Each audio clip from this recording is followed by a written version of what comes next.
बात देखी कि जैसे ही यहाँ पे हमने कराची स्ट्रेटेजिक डेवलपमेंट प्लान को एग्जीक्यूट करने में गवर्नमेंट से जवाब मांगा तो आपने देखा कि पीपल्स पार्टी की सूबाई हुकूमत की जानिब से एक 2047 revise greater regional Karachi plan जो है वो ला के सामने रख दिया जाता है।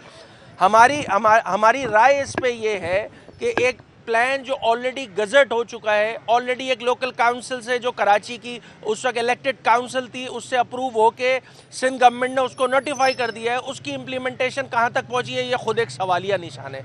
हमारा मानना ये है कि इस प्लान की एग्जीक्यूशन ना करना असल में इनकी नीयतों का मसला है। और बात फ़कत इतनी सी है कि ये जो 2047 का जो प्लान है ये कराची पर कब्जा करने का प्लान है। इसे ये हम इसे इस तरह समझते हैं, क्योंकि देखें कराची का दर्द अगर रखा जा रहा होता, कराची को प्रायोरिटी पे रखा जा रहा होता तो शायद जो प्लान खुद गवर्नमेंट ऑफ सिंध ने गजट किया है, उसको नोटिफाई किया है, उस पे अमल दरामद पे बात होती। मगर उन्होंने चूँकि उनकी प्रायोरिटी जो है कुछ और है, वो ये कि शहर बर्बाद होता है तो होता रहे, इस शहर के नौजवानों को नौकरी नहीं मिलती है तो ना मिले, इंफ्रास्ट्रक्चर बर्बाद हो चुका है, तालीम बर्बाद हो चुकी है, सेहत का निज़ाम आपके सामने है। आज इस मास्टर प्लान पे एग्जीक्यूशन ना होने की वजह का एक सबब आपके सामने 2 दिन पहले एक बच्चे का जो है वो ओपन मैन होल में जो है इब्राहिम नामी जो 3 साल बच्चा था उसकी जो है वो मौत हो जाती है। क्यों? क्योंकि जो रेस्क्यू के एहलकार आते हैं उनको ये तक नहीं पता होता कि डिस्पोजल इस नाले का कहाँ पर है।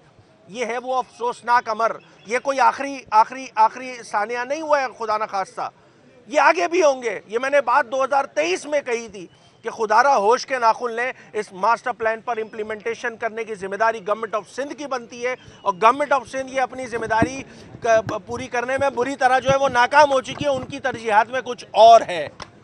ये सारी सूरत हाल पे कराची के हम मैंडेट वोट एंड सपोर्ट रखने वाली जमात है मुत्तहिदा कौमी मूवमेंट पाकिस्तान। हम कानूनी लिहाज से भी उनके पीछे लगे हुए हैं, हमने कोई महाज नहीं छोड़ा है। कराची का मुकदमा है। बाकी जमातें जो सियासत करती हैं, जो चंदे और ज़कात के पैसों से जो है बैनर्स लगाती हैं, वो कहीं सो रही हैं। मुत्तहिदा कौमी मूवमेंट पाकिस्तान कराची का मुकदमा असम्बलियों में भी लड़ लें, इस कानून इंसाफ का जो हाई कोर्ट्स है हमारी उसमें भी लड़ रहे हैं। हम अपना मुकदमा लड़ रहे थे, हैं और इंशाल्लाह लड़ते रहेंगे। और जो चीज़ें कमिटमेंट खुद गवर्नमेंट ऑफ सिंध ने इस मास्टर प्लान को लेकर की थी, उसकी इम्प्लीमेंटेशन जब तक नहीं होगी हम इंशाल्लाह उसके पीछे लगे रहेंगे। कराची के हालात को, कराची के नौजवानों के रोज़गार को, कराची में जो हालात व वाक़यात अब जन्म लेना शुरू हो गए, उन सब की रोकथाम के लिए एक इंक्लूसिव अप्रोच लाने की ज़रूरत है। बदकिस्मती के साथ जो अददी अक्सरियत की बुनियाद पर 2/3 अक्सरियत लेके सूबाई हुकूमत बैठी है, कराची शायद उनकी तरजीहात में कहीं ना कहीं भी शामिल नज़र नहीं आता। इस केस को लेके जो टेक्निकल डिटेल्स हैं एडवोकेट तारिक मंसूर आपके साथ जो है आपसे शेयर करेंगे। शुक्रिया अली खुर्शीद भाई। सबसे पहले तो मैं सर सेंटर में आ जाएं प्लीज़। सबसे पहले तो मैं एमक्यूएम पाकिस्तान की क़यादत खालिद मकबूल सिद्दीकी भाई और तमाम राब्ता कमेटी और निगरान कमेटी का शुक्रगुजार हूँ कि उसने कराची के शहरियों को दर्द को समझा। 4 करोड़ इंसान जो कस्मा पुरसी की ज़िंदगी में और यतीमों की ज़िंदगी गुजार रहे थे, उनके दर्द को समझा और हमारे इंसानी हुकूक़ के इस कॉज में हमारे साथ खड़े हुए। न सिर्फ साथ खड़े हुए बल्कि लाखों सिग्नेचर्स भी करवा के दिए और इस शहर को दोबारा आबाद करने, बनाने, क्योंकि संवारने के लिए भी खड़े हुए। मैं आपको बताऊं कि ये केस कराची के 3.5 करोड़ आवाम का केस नहीं है, ये आप सबका भी केस है। ये आप जानवर नहीं है। यूनाइटेड नेशन की कन्वेंशन के तहत पाकिस्तान के अवाम UN convention of human civil and political rights के तहत पाबंद है। पाकिस्तान के अवाम यूएन चार्टर के तहत गवर्नमेंट ऑफ पाकिस्तान पाबंद है। हमने बताया पाकिस्तान की जो अवाम है वो इस हुकूमत जो है इसके तहत जवाबदा है। अगर वो अब्यूज ऑफ फंक्शन करेगी तो वो उसकी जवाबदा होगी। आज जब केस की समाअत शुरू हुई तो अदालत का जो 16/10/2025 का ऑर्डर था उसकी कंप्लाइंस मांगी गई। 16/10/2025 का कैटेगोरिकल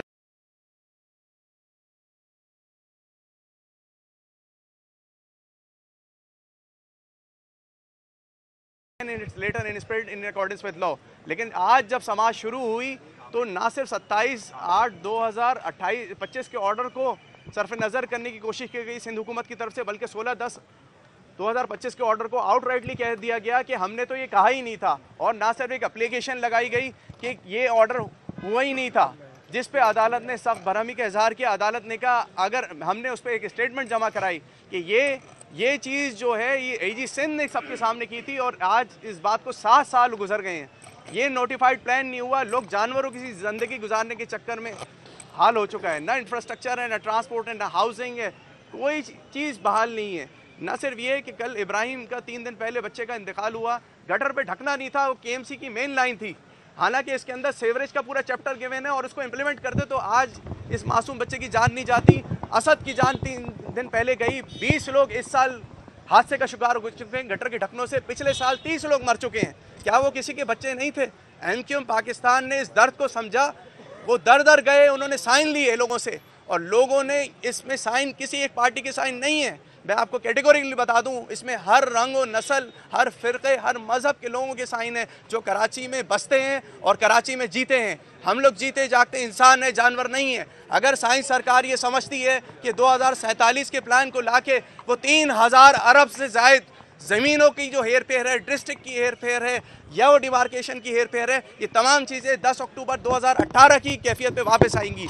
आप इस एम्बेजलमेंट को, इस करप्शन को, जो यूनाइटेड नेशन की कन्वेंशन अगेंस्ट करप्शन जिसका पाकिस्तान सिग्नेटरी है, एब्यूज़ ऑफ फंक्शन आर्टिकल 9 के तहत अगर आप करेंगे तो हम हक रखते हैं कि United nation human rights council में जाएँ, ना सिर्फ यहाँ बल्कि EU court of human right Strasbourg में मैं अपने पैसों से जाऊँगा, मैं पहले भी दे चुका हूँ। हमने इस पे आलमी इदारों को भी लिखा कि इनसे नाफिज करवाएं। अगर सिंध हुकूमत इस चीज़ में इन्फोर्स करने में नाकाम हो चुकी है तो आईन पाकिस्तान के तहत, ये रियासत पाकिस्तान की आर्टिकल 149 के तहत फेडरल गवर्नमेंट की जिम्मेदारी है कि फौरी तौर पे वो इन तमाम जो लोकल गवर्नमेंट इंस्टीट्यूशन को टेक ओवर करे और इस नोटिफाइड मास्टर प्लान को इन्फोर्स करके कराची के 4 करोड़ शहरियों की ज़िंदगियों को, राइट टू लाइफ को बहाल करे। यही हमारा केस था। इस पर अदालत ने लोकल गवर्नमेंट के सेक्रेटरी से जवाब तलब कर लिया। सिंध हुकूमत से कहा कि आपके खुद चीफ मिनिस्टर ने नोटिफाई किया है, ये 10 अक्टूबर 2018 के नोटिफिकेशन में है, इसमें सुप्रीम कोर्ट की जजमेंट मौजूद है, इसमें water commission, judicial water commission की जरूरत है, आप कैसे इसके इनकार कर सकते हैं? जिस पे उन्होंने आए बाएं शाई की। हमने इसमें बताया कि 17 रिस्पॉन्डेंट्स हैं, किसी एक ने सिर्फ जवाब दिया, लेकिन कोई इसको इन्फोर्स ये नहीं कह सका कि ये नहीं हो रहा। इसके पीछे अगर जाएँ तो 2023 अगस्त में आप एक टेंडर देते हैं KDA के नाम से, ग्रेटर कराची प्लान 2047, और आप उसकी आड़ में 2553 मिलियन रुपए सैंक्शन करते हैं, फिर आप 1000 मिलियन की PC1 सैंक्शन करते हैं। वो सारे डॉक्यूमेंट हमारे पास हैं। आपके ये डॉक्यूमेंट्स हम सेक्शन 33B के तहत नैब के और चेयरमैन नैब को भी देंगे ताकि वो आपसे इंक्वायर करें कि कौम के जो अरबों रुपए और लोगों का जो अरबों रुपए के असासे जो ज़ाया हुए हैं, उनकी गाड़ियाँ तबाह हो गई, उनकी मोटरसाइकिलें तबाह हो गई, लोग हाइपरटेंशन के मरीज़ बन गए, तमाम 45 लाख मोटरसाइकिल वाले जो कराची में बसते हैं L4 L5 कमर के दर्द के पेशेंट बन गए। क्या वो इंसान नहीं है? ये ज़िंदगी के वो साल जो 7 सालों में ज़ाया हुए, वो कैसे वापस आएंगे? सिंध हुकूमत बजा तौर पे इंसानी हुकूक की संगीन खिलाफ वर्जियों में मुलव्वस है। वो ना सिर्फ 4 करोड़ लोगों के हुकूक को पामाल कर रही है, बल्कि एब्यूज़ ऑफ फंक्शन करके यूनाइटेड नेशन की इस कन्वेंशन को भी पामाल कर रही है।